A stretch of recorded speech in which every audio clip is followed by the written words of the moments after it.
Radha Madhava Kunja Bihari Radha Madhava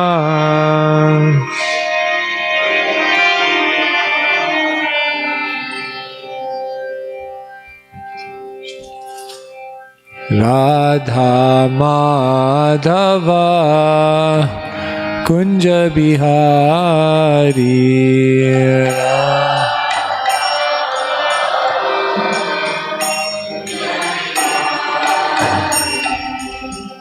Gopijana Vallabha Girivaradhari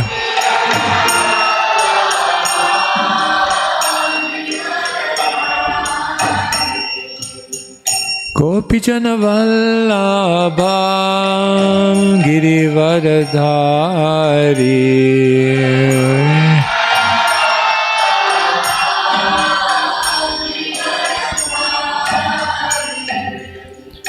Yashodanandana Brajajana Ranjana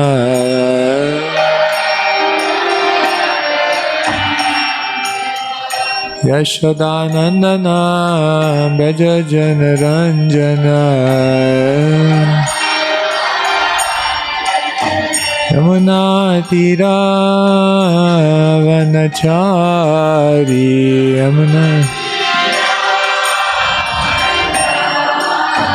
Yamuna Tira Vanachari Yamuna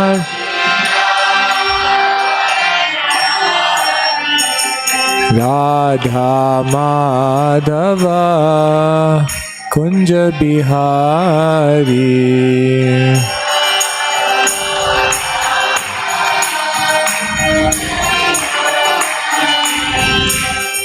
Gopijana Vallabha Girivaradhari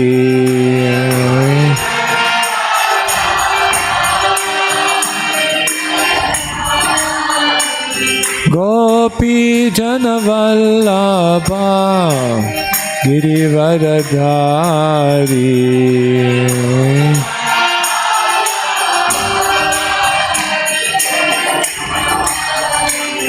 Yashodanandana Brajajana Ranjana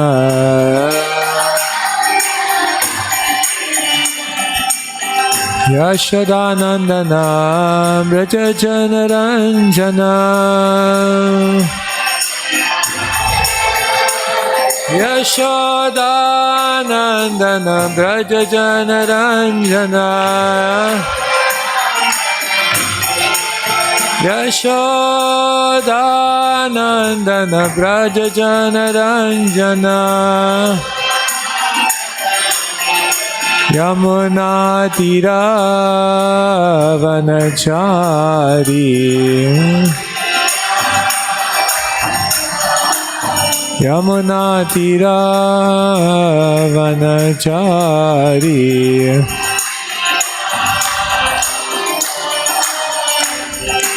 Hare Krishna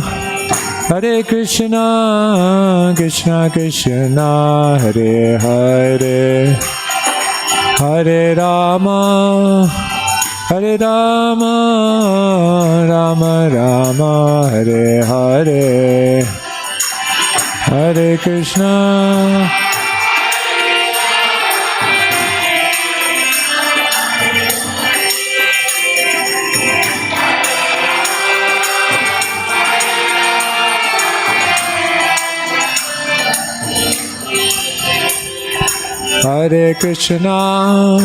Hare Krishna Krishna Krishna Hare Hare Hare Rama Rama Rama Hare Hare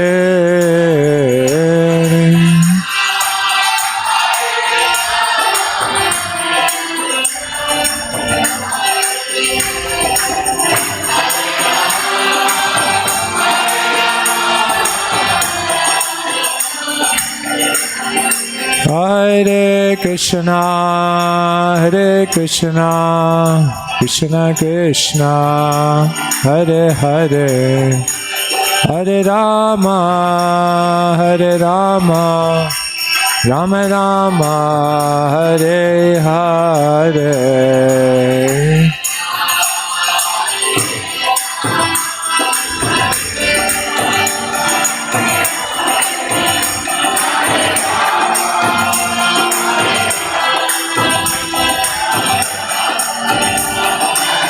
Jaya Vrindavan Dham, Vrindavan Dham, Vrindavan Dham, Jaya Krishna Balaram.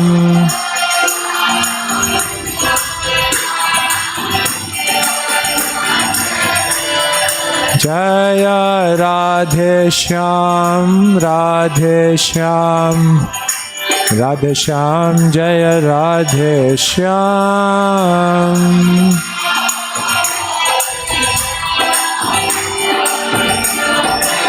Nitai Gaura Haribol, Haribol, Haribol, Nitai Gaura Haribol.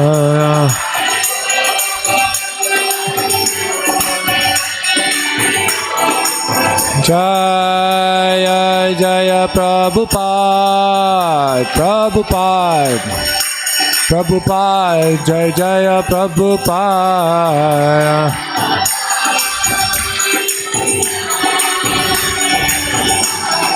Jaya Jaya Prabhupada, Prabhupada, Prabhupada, Jaya Jaya Prabhupada.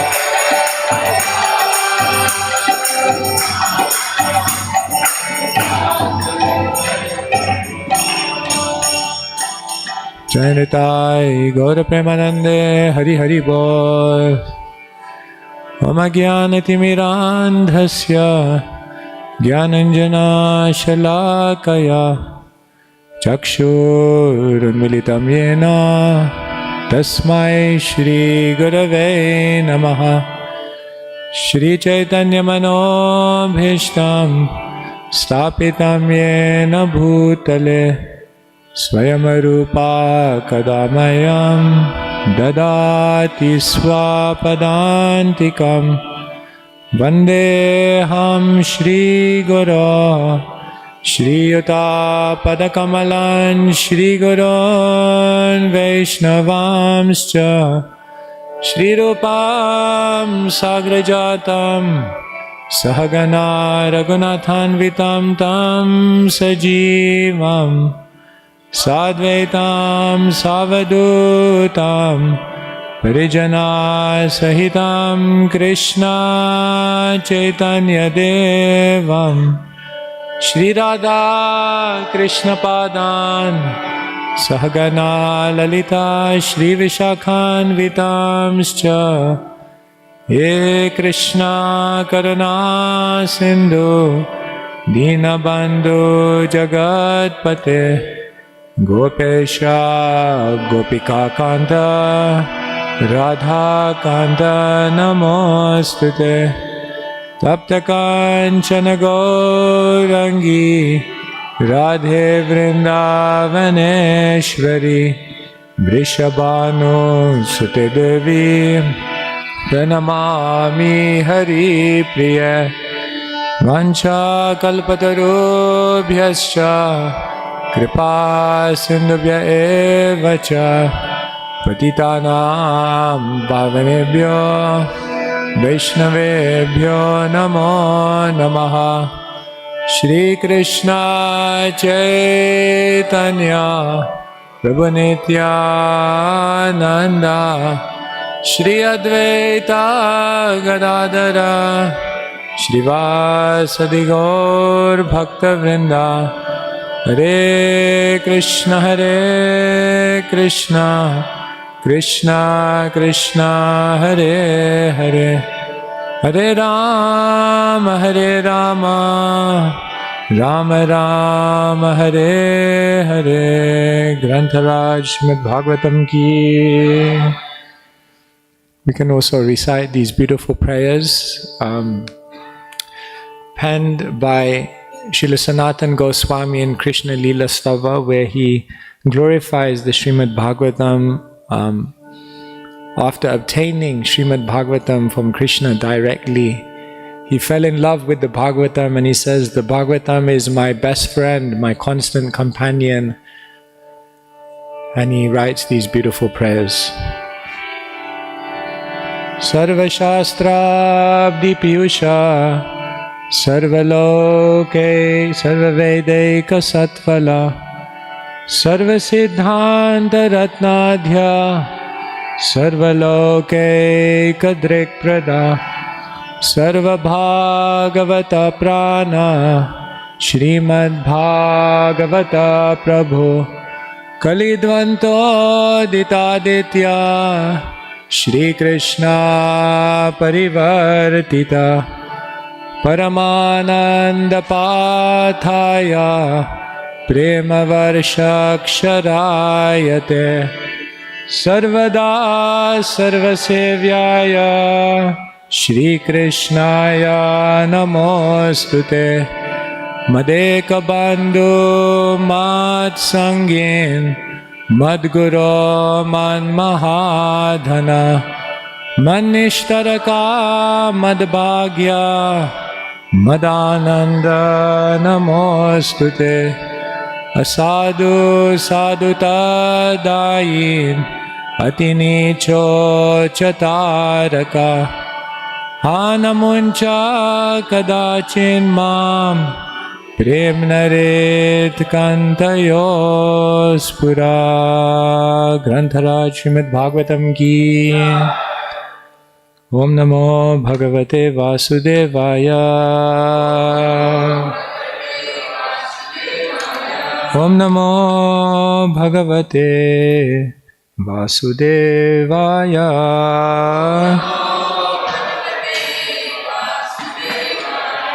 Om Namo Bhagavate Vasudevaya Om Namo Bhagavate Vasudevaya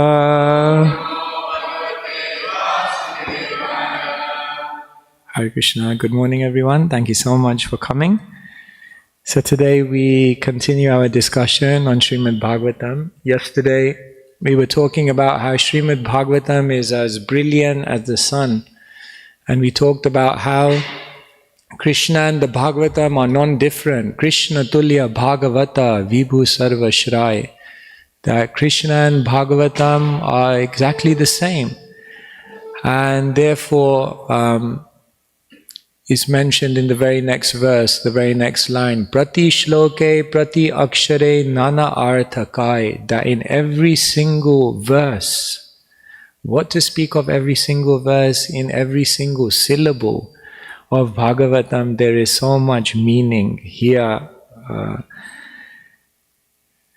Srila Sanatana Goswami says, every single syllable rains pure love of Godhead. So when we remember and we recite and we reflect upon the syllables of Bhagavatam, then we can understand that our heart is being inundated with spiritual benefit.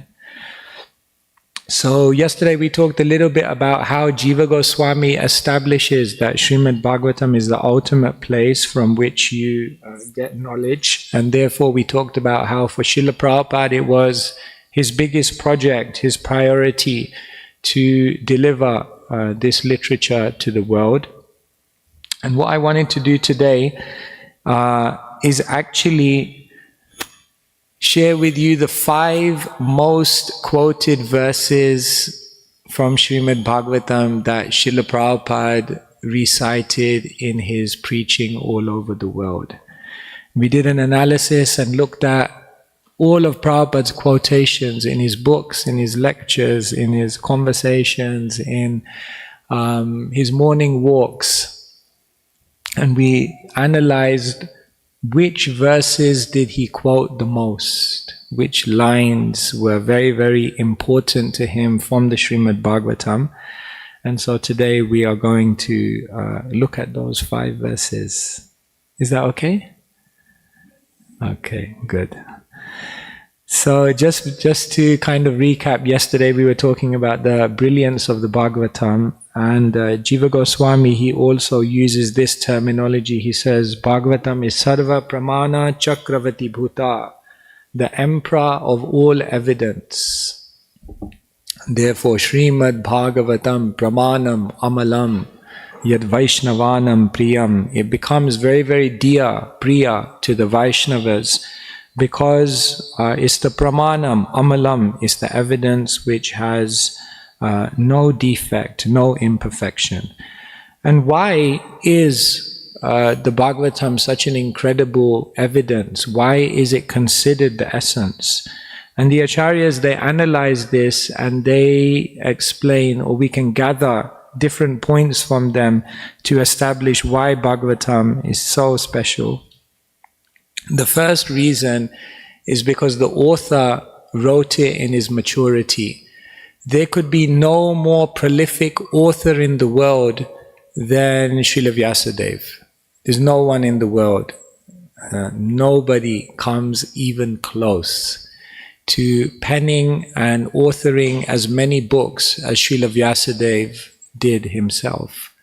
However, the Srimad Bhagavatam is considered the apex of his realization. Srimad Bhagavate Mahamuni Krite Kim Va Pareirishvara, that it was compiled by him in his maturity. So we know that Srila Vyasadeva, he inquired from Narad Muni why it was that although he had compiled so many literatures, he still felt himself to be dissatisfied. And therefore Narad Muni told him, you have to write another book. And then he wrote this book. It said that in one sense this book is written in Sanskrit, but in another sense this book is written in Samadhi Bhashya, the language of trance. Because after he was given the instruction to write Srimad Bhagavatam, Srila Vyasadeva himself was given a darshan, a vision of the entire spiritual reality, and therefore he truly became a rishi. See, rishi comes from the Sanskrit word drishya, and rishi literally, one literal meaning is one who can see, one who can penetrate beyond the external and see the deeper things. So in his samadhi, he was able to see so many things, and he wrote those things down. So it's written by the most prolific author in history, and it's specifically written by that author when he reached the heights of his realization, his complete maturity. Therefore, naturally, it must be a very special literature. But it's also explained that the Srimad Bhagavatam, in addition, is considered the highest, not just because of the author's maturity, but because of the listener's urgency. Parikshit was about to die, and when you're about to die and you only have a few days to live, you don't ask cursory questions. You don't ask about tangential matters. You hone in on the essence. And so Parikshit asked, what is the duty of someone who's about to die? And in response to that question, the whole Srimad Bhagavatam is spoken. Therefore, you can understand, if the question is, what should I do when I'm about to die? And the listener has an urgency to know, then whatever surfaces in that literature is then incredibly, incredibly important. In addition, we can say that the speaker's task also means that this literature is the highest, because the speaker, Sukadev Goswami, and also the speaker who we're hearing in our Srimad Bhagavatam, Sutta Goswami, their task is to answer the questions of the most elevated people in creation. So like when a speaker is put on the spot, I have personal experience of this. Is this okay? When a speaker is put on the spot and people who ask you questions are themselves very, very learned, then that means that naturally what you have to do is increase your own ability to reciprocate with their learnedness. That's the word. And therefore the speaker's task was to respond to the questions of the sages, was to respond to the questions of Parikshit. And in this way. Is this disturbing? This is a little... So okay. I was thinking also this room, maybe I could just speak. Should I try? Without the mic. I'm just going. If I speak like this, you can hear me? Like, oh, they can't hear online. I see. Okay. Hare Krishna. Okay, this is good. Thank you so much. I'll just hold this then, is it? Oh, we can put it on there also? All right, sure. Thank you so much. All right.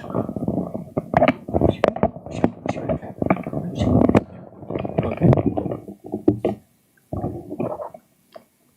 All right. So, yes, so for this task. And then it's also mentioned that another way we can see why the Srimad Bhagavatam is so special is because of the literature's methodology. In one famous verse, it's explained that the Vedas teach like a master teaches the servant.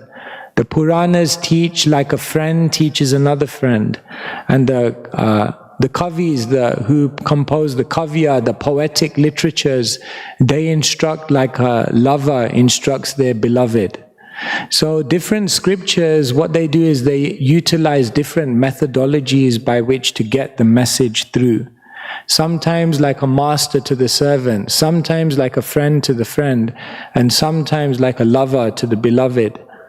And it's explained that the Srimad Bhagavatam, which one does it utilize? All three. So sometimes you will see that the literature's methodology is to be very strong, very directive, very instructive.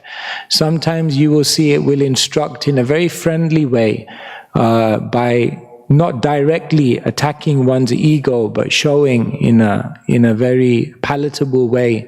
And sometimes the Bhagavatam teaches us in a very, very charming way, in a very, very enchanting way, in a very, very loving way, in a way which will ultimately melt our hearts. And therefore, it's a very, very incredible methodology that the literature uses to come back to help us come back to our original consciousness. So here you have it. This is why the literature is so incredible. And what we will do today, I will just show you the 5 top verses, most quoted verses by Srila Prabhupada from the Srimad Bhagavatam. Let's just do a quick quiz to see whether anyone wants to offer what some of those 5 may be. You can just tell us the first line. Any ideas? Which verses do you think from the Bhagavatam Krishna Prabhupada quoted the most? Yes. Save pumsham paro dharmo, that the supreme occupation of all living entities is to attain love for Krishna. Okay? Ete chamsha kala pumsha, that there are many incarnations, but Krishna is the supreme cause of all causes. Good. Any others? Dharmam tu shakshad bhagavat pranitam, that religion cannot be manufactured by any living entity, it can only be enunciated by the Supreme Lord. Okay, good. Yes? Vadanti tat tattvavidas, that the Supreme Absolute Truth is known in 3 phases, as the impersonal energy, as the localized Paramatma, and as the beautiful Bhagavan. Yes? Good. Janmadyashayataha vayon itaratas, the very first verse of the Bhagavatam, that Krishna, Vasudeva, is the source of everything. Any others? I'm just going to see, I'm going to carry on going till you get all 5. Tadvag vishargo janataga viplavo, that Srimad Bhagavatam is the literature which will create a revolution in the world. All good verses. Nayam deho deha bhajam reloke, that we've been given this human form and it's not meant for just wasting. This is not in Bhagavatam, but it's a nice verse. Thank you for reminding us. Krishna says, I'm not in the Vaikuntha planets. I'm not just in the hearts of the yogis. Wherever the devotees are chanting my name, I am in that place. Good. I think you got about 2. Puna punascharvita charvananam, that people in this world are simply chewing the chewed, trying to get more happiness from that which has already been hackneyed. Nice verse. Yes? Narayanam namaskrityam, that one must first offer obeisances to Narayan Rishis and Mother Saraswati before reading Bhagavatam. Nice. Now I think you are just saying all the verses you know. Yes, at the back, Prabhu. Shravanam Kirtanam Vishnu. That there are 9 processes of devotional service by which one can actually come face to face with the Supreme Lord. Nigama kalpataror galitham phalam, that the Vedic scriptures are like a tree and the Srimad Bhagavatam is the ripened fruit which is on that tree. You're up to about 3 now. Samashitaye padapallava plavam mahatpadam punya yasho murare, that this material world, which is like a big ocean, becomes like the amount of water in a calf's hoof print, and you can easily cross beyond it if you surrender. It's nice actually just to remember all the verses of the Bhagavatam, no? It's very nice actually, yes. Dharma projita ketavo traparamo, that this Bhagavatam throws away all cheating religion. Very good. You're still at 3. Okay, let's proceed. You did good. In every yatra I go to, sometimes I do this kind of survey just to see how much you're reading. So you did good. 3 is good. Okay, this is the 5th most quoted verse from Srimad Bhagavatam that Srila Prabhupada quoted. Either he quoted the verse in full or he often quoted one line from the verse. So you can repeat after me. Ete chamsha kala pumsha Krishnastu Bhagavan Swayam Indrari Vyakulam Lokam Mridayanti Yuge Yuge. So just the context of this verse is that the sages are asking Sutta Goswami 6 questions. And the 5th question that they ask Sutta Goswami is, can you say something about the incarnations of the Supreme Person?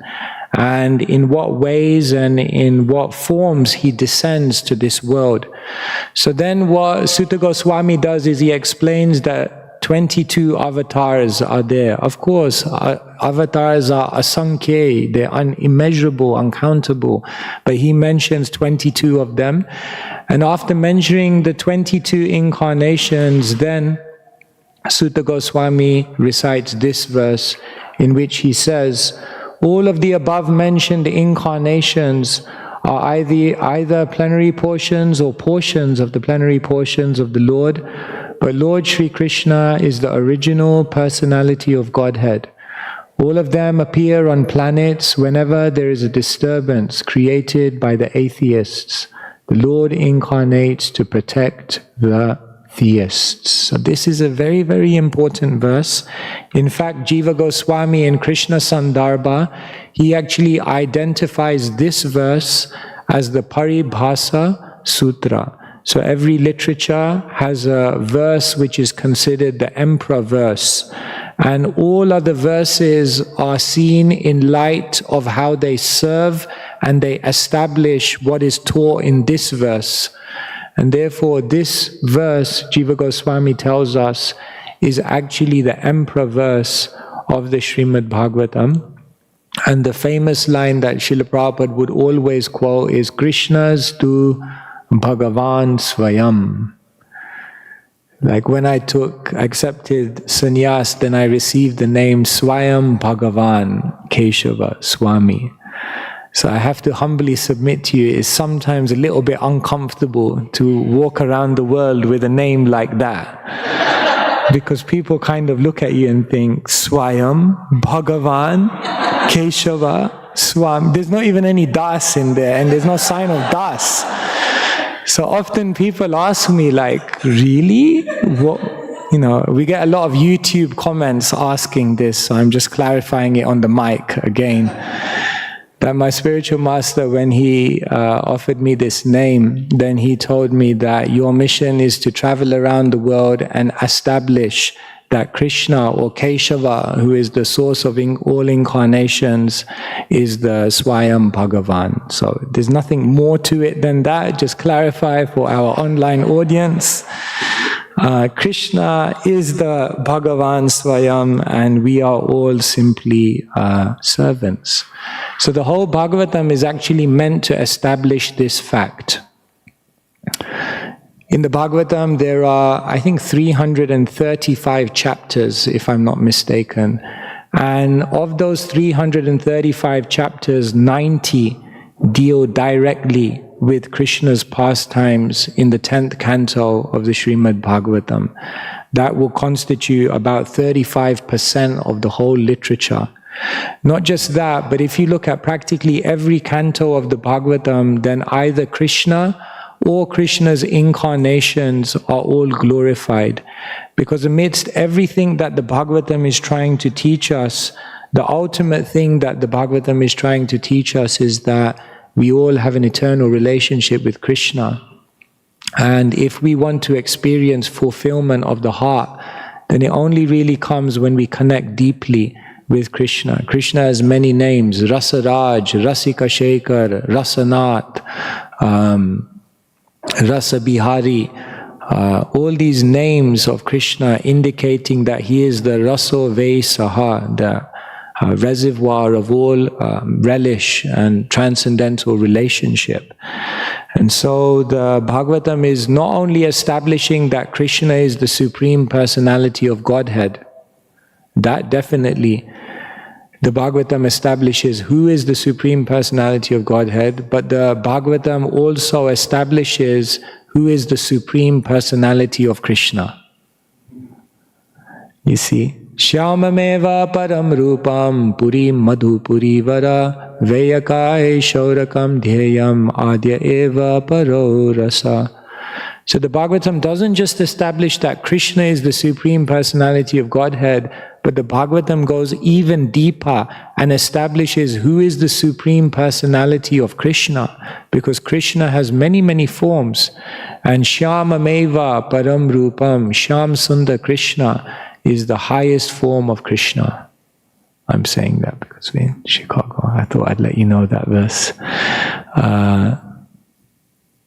Shyamameva param rupam puri madhupuri vara. And that Krishna who is in Madhupuri or Mathura or Vrajamandala or Vrindavan, that Krishna is the highest. And that Krishna Keshorakam Dhyayam, when you meditate and you focus your mind and you invest your heart in establishing a relationship with that Krishna who is very youthful, in his youthful roop, Adya Eva Paro Rasa, especially when that Krishna is interacting with gopis of Vrindavan and having the most intensely sweet pastimes, that form of Krishna is the Supreme Personality of Krishna.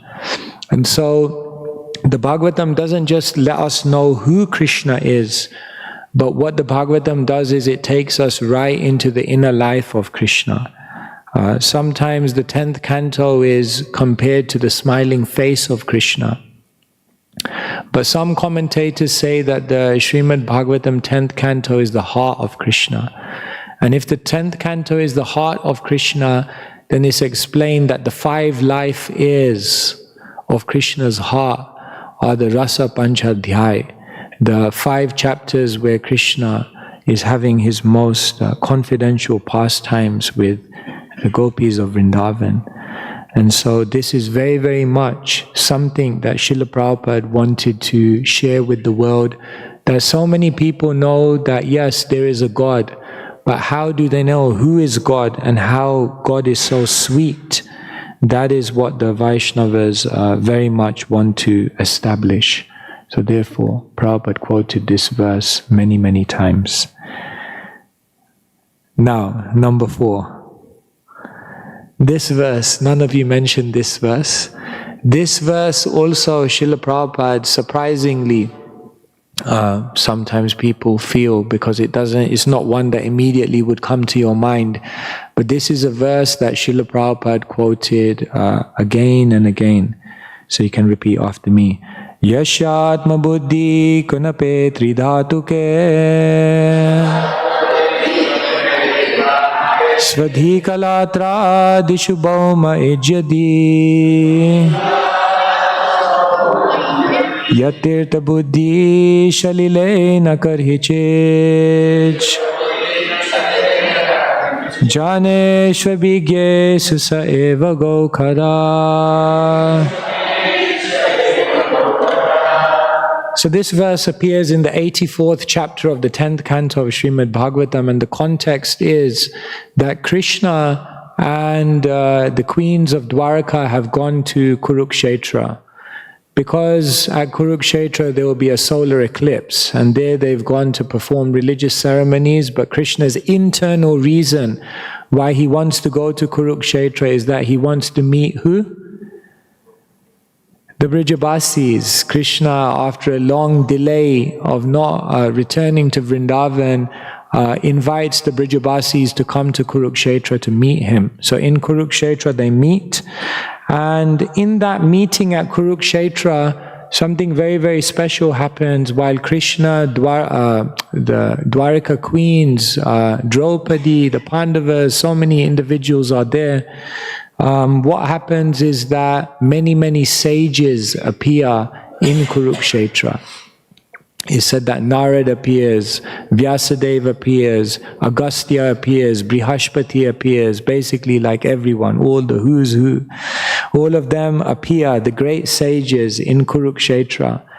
And when the great sages appear, then immediately Krishna begins to offer them great respect. And what Krishna does is he begins to glorify them.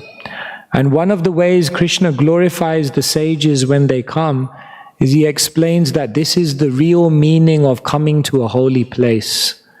The real meaning of coming to a holy place is not to bathe in a river, is not to only have a darshan, is not to just collect some blessings and some punya, but the real purpose of coming to a holy place is to meet the saintly people, to hear. It's the same thing when people come to a temple. If people come to a temple, but they don't get the opportunity to hear or have a conversation or have a meaningful exchange with a devotee, then actually in one sense we can say they've come to the temple, but they haven't really come to the temple. And therefore, if we actually want the temple or a holy place to fulfill its objective, then what we need to do is ensure that every single person who comes in this building has an opportunity to hear from a devotee and have an exchange with a devotee. So, therefore, Krishna glorifies the sages, and then he makes this very, very strong point.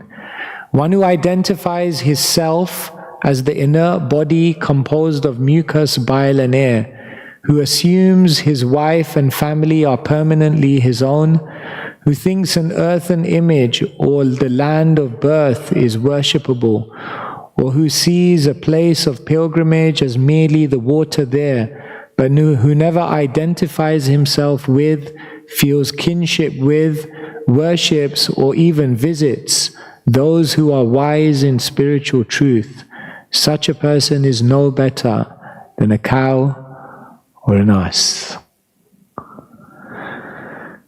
Very heavy. So in this verse, Krishna himself directly is saying that people can advance in so much knowledge, but if they don't understand these basic things, that we are not this body, that the land in which we're born is not worshipable. We're not American, we're not Indian, we're not any of these things. If we identify ourselves so heavily with that, then again we've come in an illusion. Sometimes we learn so many things, but we miss the most obvious thing. Right? And therefore Krishna is saying that one can be so learned, but if one doesn't know that they're not the body, if one doesn't know that this birth is simply temporary and that they should not identify with their temporary role in this world, then actually they don't have any intelligence at all. Just like there's a story of Sherlock Holmes and Watson, and one day they went camping. So they set up their tent, and then they were sleeping next to each other in the sleeping bags. And so they were sleeping, and then at one point they both woke up in the middle of the night. And so they were lying down next to each other and they looked up.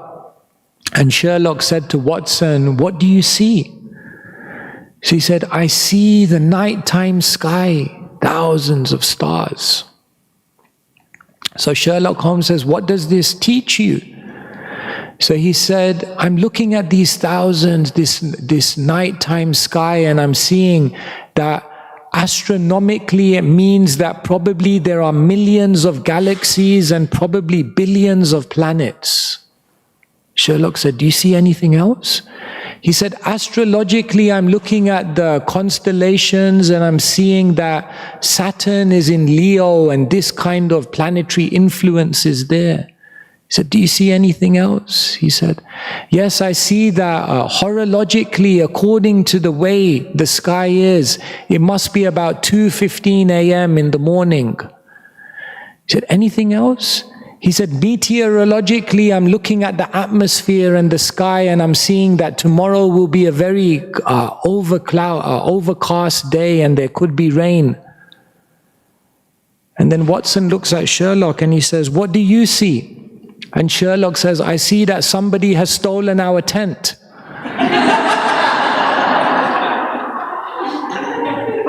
It's very interesting that sometimes what happens is we analyze the world to the nth degree. We look so deeply into everything. We know everything about everything. You know, nowadays you can do like a PhD in like golf course management or something, you know. But we have no idea who we are. We have no idea what our real identity is. And therefore, in what sense can one be considered learned if they don't know the very basic thing and they don't live their life in cognizance of those very basic truths? Therefore, sometimes we read verses like this and we think, wow, this is like no better than a cow or an ass. Like this is like very heavy. But actually, when you look at it, it makes complete sense. And the point here, yatirtha buddhi shalilaina karhi chijja. If one goes to a holy place but doesn't associate with spiritual people, they miss the point. Like one time, Jeptaka Maharaj tells this story that Srila Prabhupada, he was in Calcutta somewhere, so they were driving and they stopped off at a life member's house. And they knocked the door and the servant came to the door. And so Srila Prabhupada says, "Swamiji is here, is so-and-so here?" So the servant went inside to call the life member, and he came back and the life member said, yes, he will come. He is just worshipping the deity right now. And once he finishes, he will come and receive you. You please just wait here. And then the servant walked off and Prabhupada said, he didn't understand. He didn't understand what's the point. I mean, he's worshipping the deity. That's wonderful. Prabhupada said, when the sadhu comes to your home, actually you should drop everything. And that becomes the priority. And therefore he said, he's worshipping the deity, but he hasn't understood that actually Krishna is active and worshipable within the hearts of the devotees. And therefore the priority actually In this case, Prabhupada said, even more than worshipping the deity is to receive the devotee, because the devotees are very, very, they are Krishna's active agent in awakening our Krishna Bhakti. Krishna Bhakti Janma Mula Hoya Sadhu Sang is explained in Chaitanya Charitamrita. And therefore, this is very, very important. The devotees, they are the ones who give us the entrance. So this is the fourth most quoted verse. Okay, here we go. The third most quoted verse you did mention. Well done. You can repeat after me. Shravanam Kirtanam Vishnu Smaranam Padasevanam Archanam Vandanam Dasyam Sakyamat Manivedanam. So you know the context of this verse in the 7th canto of the Bhagavatam. Prahlad Maharaj, he is a great saint. He has been trained and taught by Narad Muni even while he was in the womb. So as he comes out of the womb of his mother, then he's already very, very learned. And then Hiranyakashipu one day comes to Prahlad Maharaj and he says, you've been taught by my servant Sandana Marka. You've been going to school. You've learned so many things. Amongst all the things that you've learned, what is the best thing that you've learned?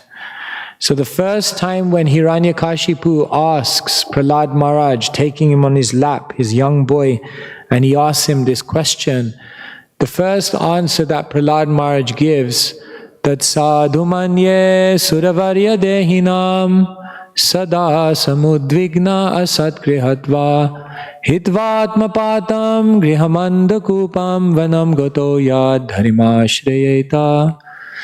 The first answer that Prahlad Maharaj gives is he basically says to Hiranyakashipu that anyone who has fallen into the deep, dark well of materialistic family life, that person immediately, vanam gato, they should get out, they should leave, and they should go to the forest. And there, harimashrayeta, they should take shelter of the Supreme Lord. So, as you can imagine, Hiranyakashipu wasn't impressed with that. He was totally not happy at all. And then he looked at his servants,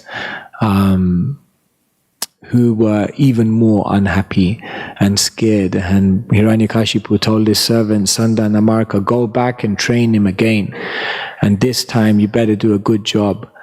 So they went back and they trained Prahlad Maharaj again. And then they came back a second time. And then again, Hiranyakashipu took Prahlad Maharaj on his lap. And the second time that he asked Prahlad Maharaj, what is the best thing that you've learned? Then on that second occasion, Prahlad Maharaj recites this verse. Hearing and chanting about the transcendental holy name, form, qualities, paraphernalia and pastimes of Lord Vishnu, remembering them, serving the lotus feet of the Lord, offering the respectful worship with 16 types of paraphernalia, offering prayers to the Lord, becoming his servant, considering the Lord one's best friend, and surrendering everything unto him. These 9 processes are accepted as pure devotional service.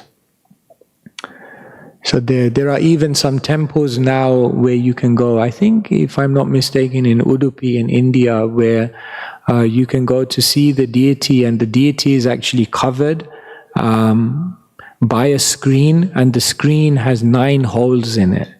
So the only way you can go and take darshan is by looking through one of those holes.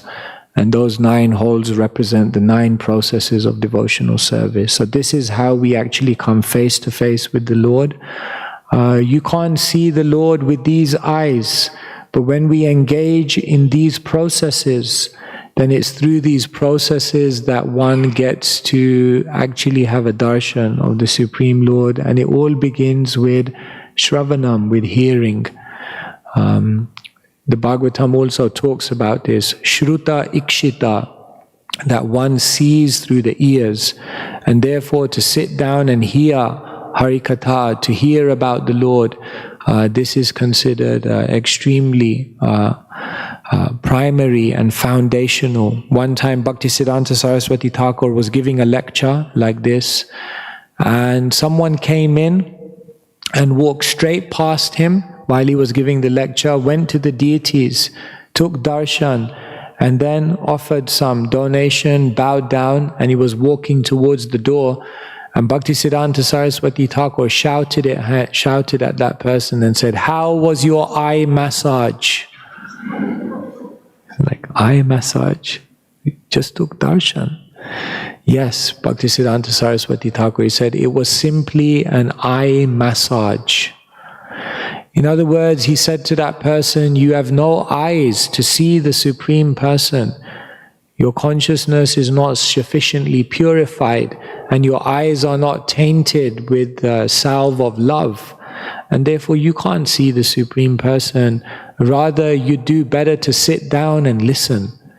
And if you listen and your consciousness becomes purified, then you can actually see. So it all begins with Shravanam. So these 9 processes of devotional service have been analyzed and explored by all the acharyas in many ways. In the 3rd canto of the Bhagavatam is mentioned that one can do all of these 9 processes of devotional service in the 3 modes of nature, and therefore when one refines the way in which they do and engage in these processes, then one comes face to face with the Lord. The second most quoted verse of Srila Prabhupada that many of you mentioned is this one, so we can repeat together. Savepum sham paro dharmo yato bhakti radhok saje ahaituki pratihata yayatma suprasidati. So this, the context of this verse is that Sutta Goswami and the sages, right again at the beginning of the Bhagavatam, are having a conversation. And of the 6 questions that the sages ask, the first question is, what is the supreme duty? What is the ultimate, what will give one the ultimate benefit for all living entities? And in answer to that question, Sutta Goswami recites this verse. So this verse Prabhupada quoted again and again to establish that there's actually only one religion. There are not many religions in this world. The only one religion is the religion which establishes and reawakens love within the heart of the practitioner. And that love can be of different qualities. That love can be awakened to different degrees. And therefore it's not that someone has love and another person has no love. Everyone has love because it's eternally established within the heart. Nitya Siddha Krishna Prem Sadhya Kabunoi. You don't have to get it. It's there in your heart. But it's only revealed and reawakened to different degrees. And when one comes to the point where their love means that their devotional service has no agenda, ahaituki, no hetu, no motivation behind it, and when that devotion is such that it is never interrupted, apratihata, then one can understand the love has been awakened fully. And so this again is a very, very core teaching that ultimately our advancement in spiritual life is measured by one thing and one thing only, which is how much genuine love we have awakened within our hearts. And then the final verse. This is the most quoted verse, Prabhupada. Lines of this verse Prabhupada quoted again and again. And again, the context of this verse is it's Prahlad Maharaj speaking again to Hiranyakashipu after he explains to Hiranyakashipu for the 2nd time what's the greatest thing that he learned. Then he again goes on to give Hiranyakashipu further advice. So you can repeat after me. Nate vidu svartagatim hi vishnum Durasaye ye bahirarthamanina Anda yatande rupaniyamana Tepi satantriyam murudam nibadda. Persons who are strongly entrapped by the consciousness of enjoying material life and who have therefore accepted as their leader or guru a similar blind man attached to external sense objects cannot understand that the goal of life is to return home back to Godhead and engage in the service of Lord Vishnu.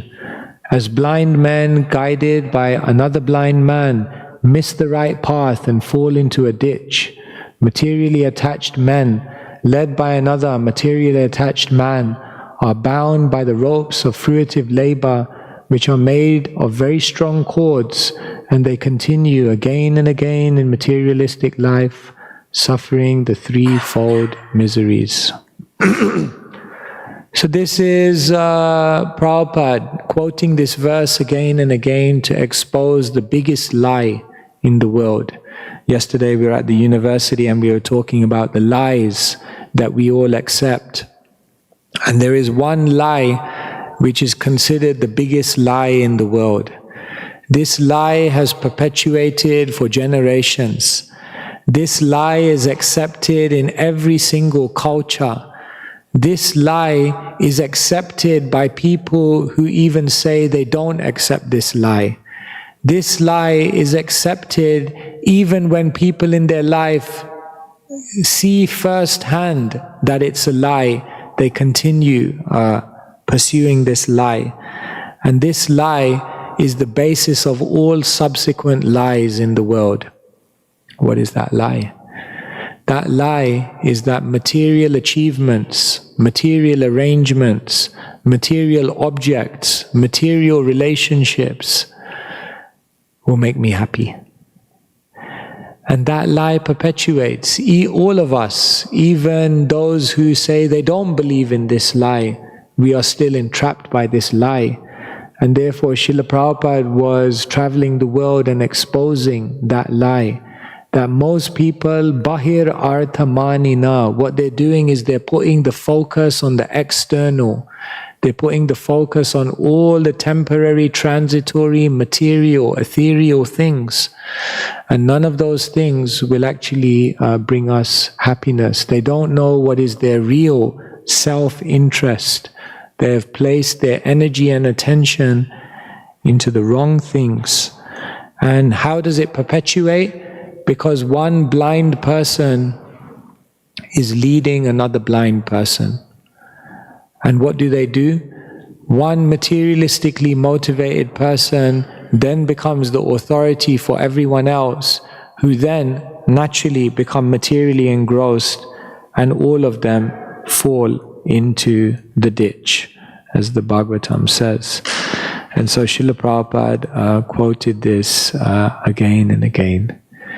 So here today, just to share with you, Prati Shloke, Prati Akshare, Nana Arthakai. These are 5 verses. Prabhupada found it very necessary to continue reminding the world about the teachings of these Bhagavatam verses. So you can continue meditating, thinking about these verses. In the Chaitanya Charitamrita explains that shlokas or verses are like sandalwood. So the more you rub them, the more you contemplate them, the more you think about them, the more you discuss them, then actually it becomes more and more fragrant. It illumines your consciousness in greater and greater ways. And that is the great opportunity that each one of us have, because Srila Prabhupada has brought all of these beautiful verses into our lives. Hare Krishna, Krishna Krishna, Hare Hare, Hare Rama, Rama Rama, Hare Hare. Grantharaj Srimad Bhagavatam ki jai, Srila Prabhupada ki jai. Thank you very much. So, shall we take some questions? Yes, if anyone has any questions or comments or anything you would like to ask, then.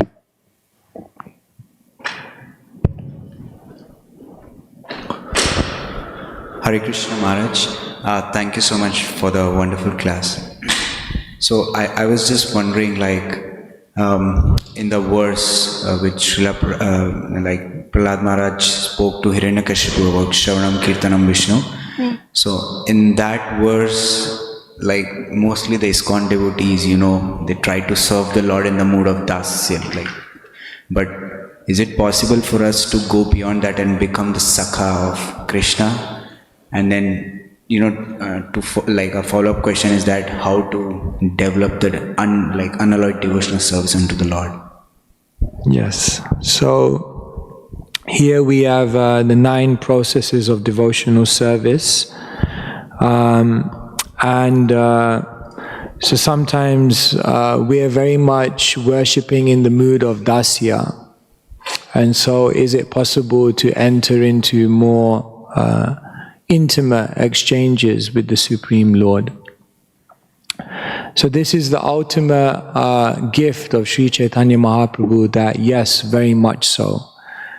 Anarpita chiram chirat karunaya vitirna kalo samarpayitum unatvajala rasam svabhakti shriyam is explained in Chaitanya Charitamrita that anarpita, that which was never given before, samarpita, now is being given freely. And what was that was never given before? That very intimate opportunity to associate with and interact with the Supreme Lord in these more confidential mellows of relationship. That Sri Chaitanya Mahaprabhu is giving everyone an opportunity for. However, that must be done step by step. And therefore, Rupa Goswami tells us that we first engage in sadhana bhakti in the mood of a servant. And what happens is that sadhana bhakti has a potentiality. Kriti sadhya bhavet sadhya sadhya sa sadhana bida nitya siddhasya bhavasya prakartyam ridi sadhyata. That what is the definition of sadhana bhakti? That sadhana bhakti or devotional service rendered in a deep mood of humility and servitude, Nitya siddhasya bhavasya, it has the potentiality of bhav. And therefore, when one renders service as a servant, then what will happen eventually is that more spontaneous emotions of love will arise within the heart of the practitioner. And then they will be able to actually enter into more confidential realms of devotional service. And how do you know that you're on the level of bhav? So then that is explained. How do you know that you're ready for such more intimate connections with the Supreme Lord? That is explained. Kshantiravyartha kalatvam viraktir manashunyata ashabandha samutkantha namagane sadaruchi ashakti gunakhyane pritistad vasati stale ityadayo nubhavasyur jata bhavan kurejane. So Rupa Goswami explains that there are certain characteristics by which you will know that your devotional service has now matured into an ecstatic emotion. And what is that? Kshantir, an incredible level of tolerance. One cannot be provoked by anything or anyone. Avyartha kalatvam, a complete aversion to wasting even one moment of time. Virakti, complete detachment from anything material. One just has no more, one is just no longer interested in material things. Manashunyata, a complete absence of pride. Ashabandha, incredible hope within the heart. Samutkantha, incredible enthusiasm at every moment for engaging in bhakti. Namagane sadaruchi, deep addiction to chanting the holy names of the Lord. Pritistad vasati stale, a great love for living in the holy places. So like this, one can then begin to understand that we can then enter into higher things. So we render in the mood of service to get purified, and as we get purified, then we gain entrance into higher realms like this. Is this okay? Thank you. Yes. Hare Krishna.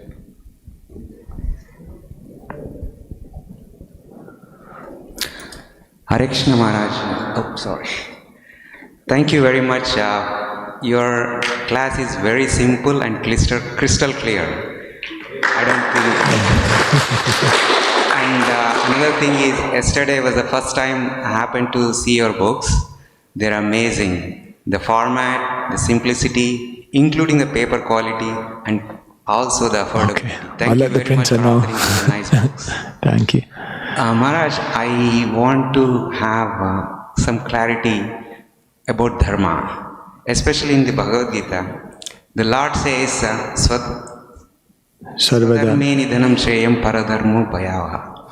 So here dharma often referred in two terms. One is religion and duty.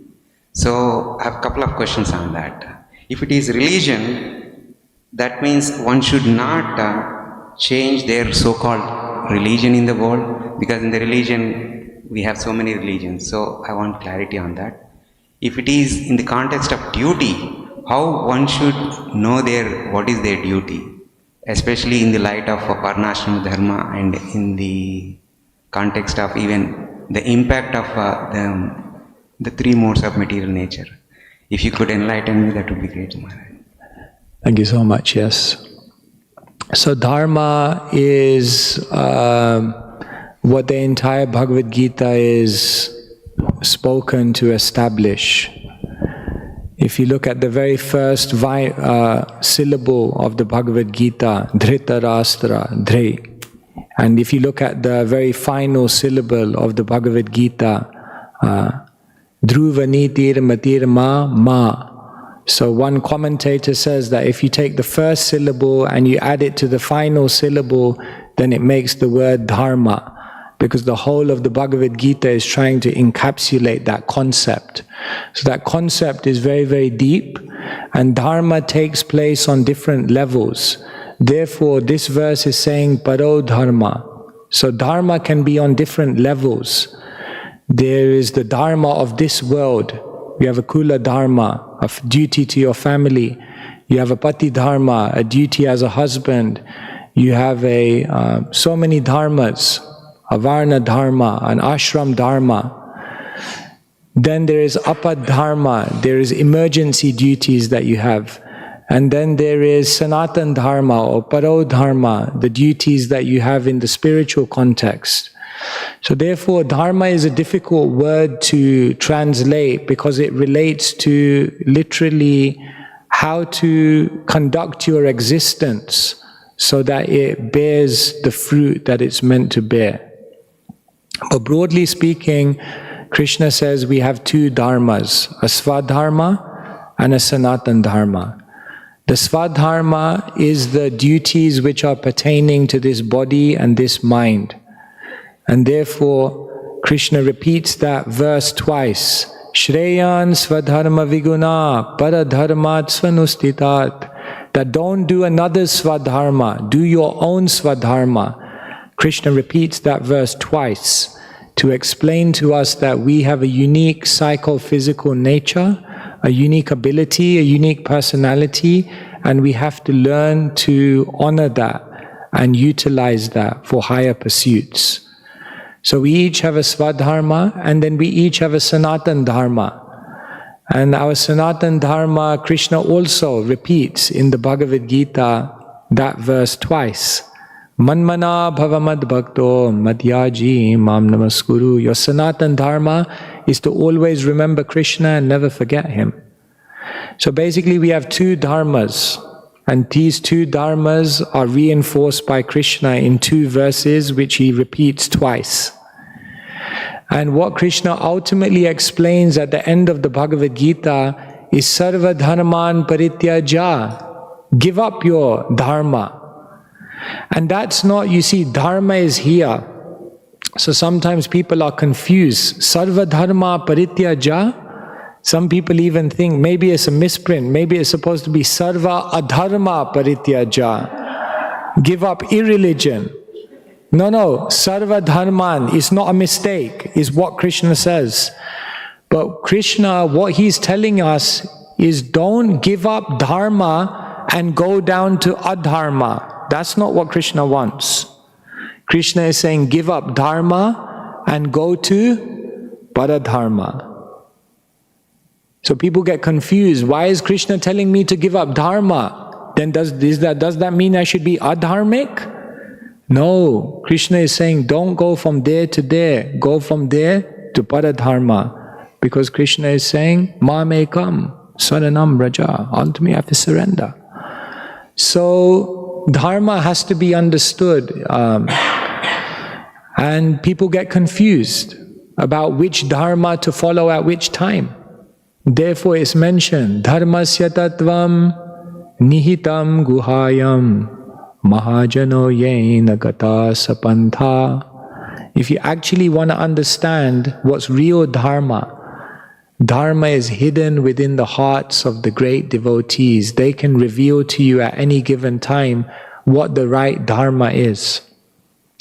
Because Mahabharata is basically a whole story about how different individuals get mixed up as to when to follow which dharma, and it gets them in a lot of trouble.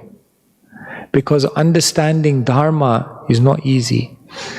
But when we understand what is a dharma, what is paradharma, then we understand how to synchronize everything to ultimately achieve the goal of our life. Does that make sense? Maharaja, thank you for the wonderful class once again. And this verse, Nigama Kalpataror Galitam Param, in the purport to that, Srila Prabhupada writes how this Bhagavatam is all rasa, and it's not really read, it's drunk. Bhagavatam is rasa, it's just drunk. Because every part of it throughout from beginning to end is just pure rasa. And so, a few days ago we were conversing, Yamuna Jivan Prabhu on the many different Bhagavatams in the Bhagavatam. And like the Chaturshloki Bhagavatam feels very straightforward. It's like Krishna saying, I'm the source of everything, and everything, if you think anything's outside of me, it's Maya, and I'm in things, outside of things, and attain me to this point. It doesn't seem so rasa-laden. Whereas there's parts of the Vishnu Puran that are maybe even more rasa-laden. Prabhupada quotes those verses. So what makes the Bhagavatam the Bhagavatam? There's so many Bhagavatams, conversations, and at different times, different Bhagavatams.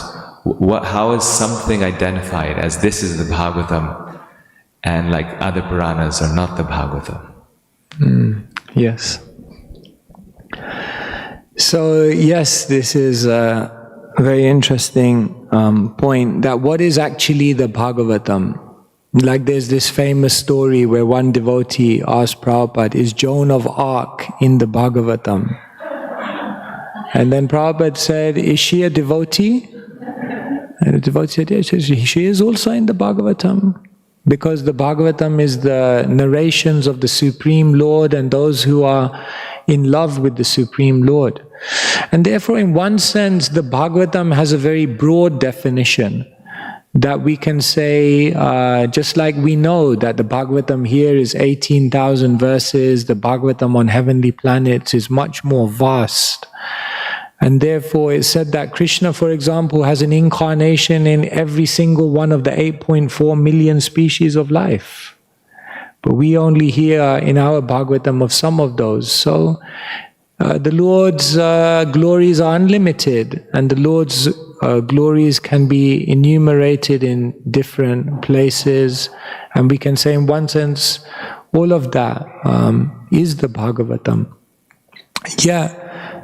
This 18,000 verses also has its speciality, because there is a very specific strategy, there is a very specific trajectory that Sukadeva Goswami is taking Pariksha on in order to awaken that love for the Supreme Lord.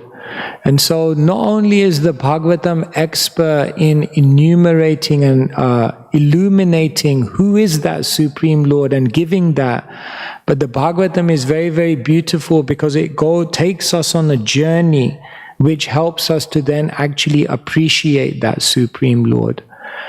And sometimes it may seem on that journey that much of what we're reading is not necessarily rasa-laden, like genealogy or, different aspects of creation.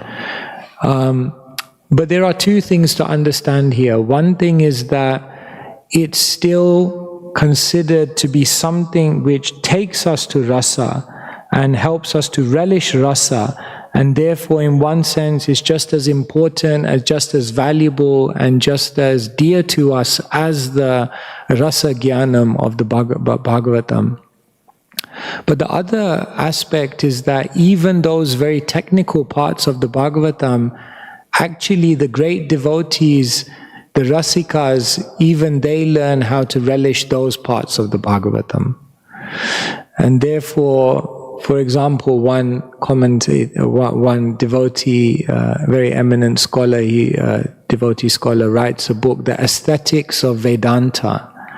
In other words, Vedanta is normally sometimes seen to be very dry, very philosophical, analytical. But even when one looks very deeply, then one can actually find a great charm, a great relish, even within that seemingly very hard, defined, very philosophical knowledge. So yes, the Bhagavatam is like a zip file, and as one has more and more qualification, then they are actually able to unlock more and more. And therefore the sages say, Vayam tu na vitripyama utamashloka vikrame yachrinvatam rasa jnanam svadu svadu pade pade.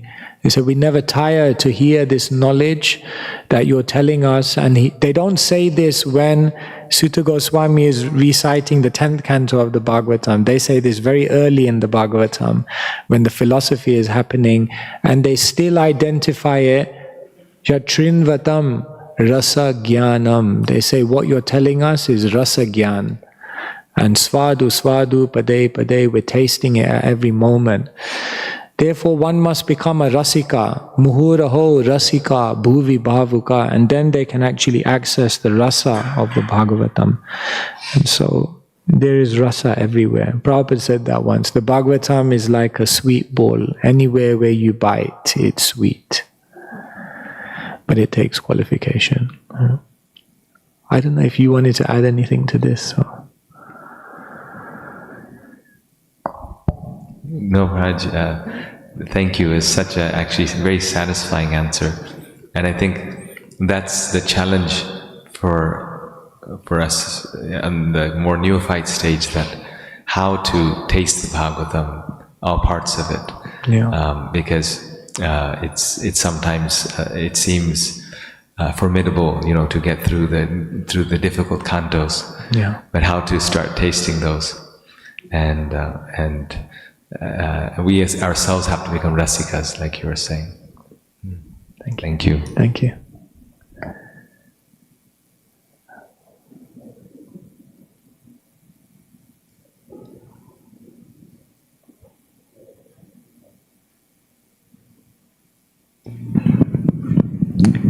Hare Krishna Maharaj. This is a question from Govinda Mohini Mataji. She was here, she had to leave for work. I don't know if the youth here would be happy with this question. You mentioned that we need to be in cognizance. We need to live in cognizance. We understand to stay protected in our spiritual life, we need to stay close to what Srila Prabhupada has left for us in terms of rules and regulations.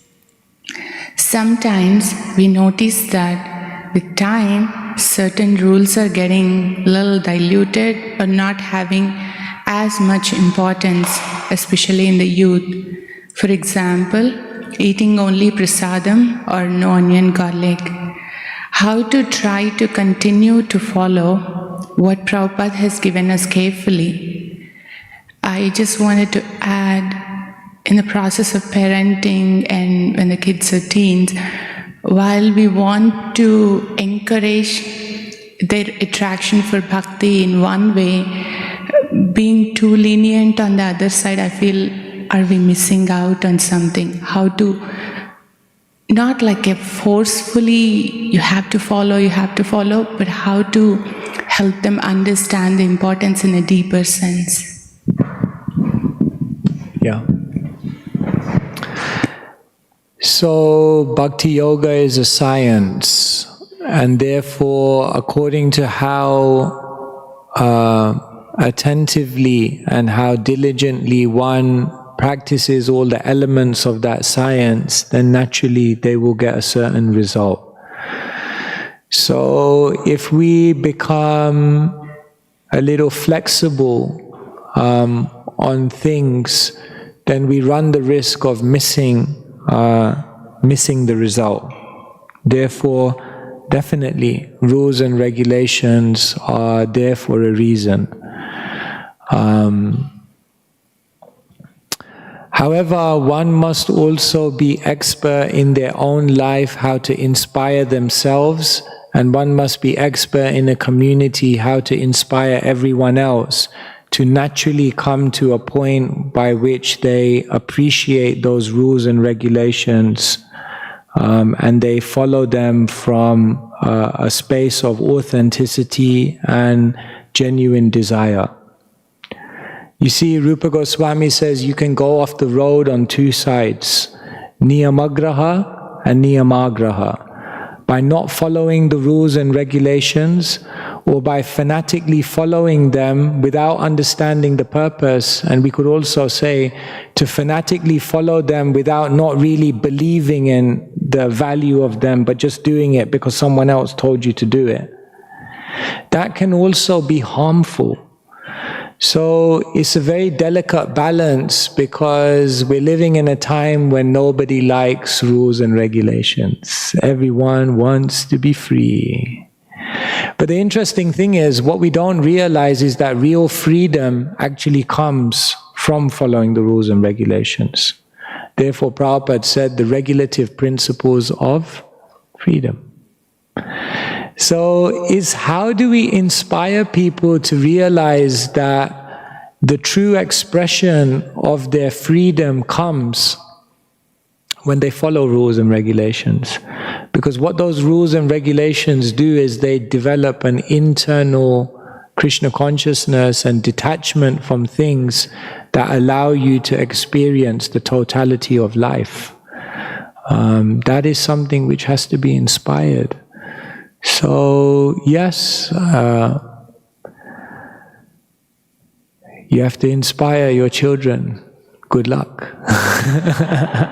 That's why I'm not doing it. And you have to inspire each other. But I think ultimately the best way to do it is to be a good example. Because if you're following all the rules and regulations and you're naturally joyful, you're naturally showing what the fruit of that does to someone's personality, then that may do more to inspire people than simply forcing. But it's a balance, because you can't also just go around inspiring everyone and, not saying anything when things are wrong. You have to say things sometimes. So, what to do? Balancing act. Thank you. Yes. Hare Krishna Maharaj.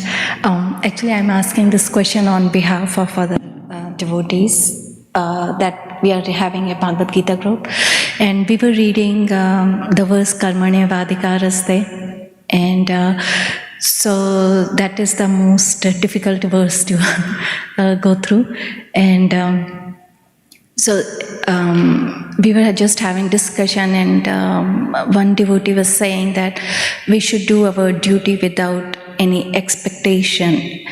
And I was saying it's not easy to do it without any expectation. Like if I say I'm writing a book and I don't care if anyone reads it or not, then why would I write a book? So can you please give a deeper meaning on that, how one should do the duty or whatever we are doing? I think there's a difference between not caring about the outcome and not being attached to the outcome. If you're a parent, I mean, you have to care about your children. I mean, how in the world will you be a parent? You have to care, you have to want, you have to desire that they become what they can and should be. But there's a certain point at which one knows that I've done everything I can. And now whatever happens is between them and Krishna. So you see, like, if the detachment comes before the endeavor, then it's like irresponsibility. But what we do is the detachment comes after the endeavor. In other words, to put the full endeavor in, you put your full care, you put your full heart, you put everything you have into it. And once you've done that, then you can go to bed at night and say, I did everything I could. And now let's just let Krishna manifest his plan. Because I can be sure that whatever Krishna manifests from here is for the best, because I've done my best. Does that make sense?